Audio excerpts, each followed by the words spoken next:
At nagluto naman ako ng atay ng manok. Same procedure tayo. Ganun lang procedure. Lahat po ng niluluto ko is laging marinated na.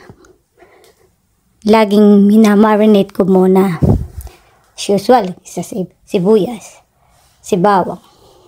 Pero maraming sibuyas this time. Kasi mas masarap.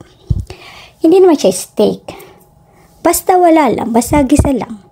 Na nilagyan ko rin siya ng toyo. Wala siyang lemon, wala siyang suka.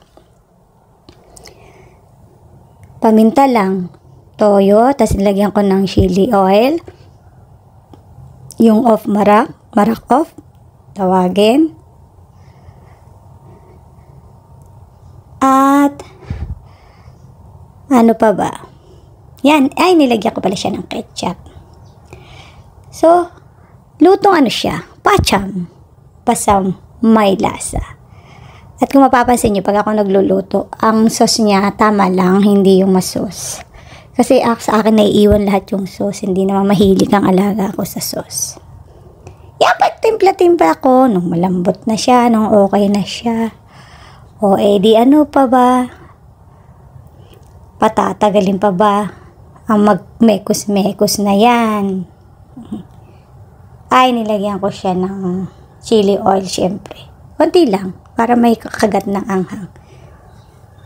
Mas masaya may konting anghang. Konti lang, parang hindi mo rin naman namalayan.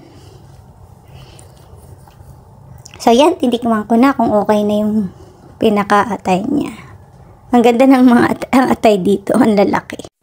At nilagyan ko ulit siya ng sibuyas sa huli. Yan, so yun lang mga kabebang. Hanggang sa muli. Bye.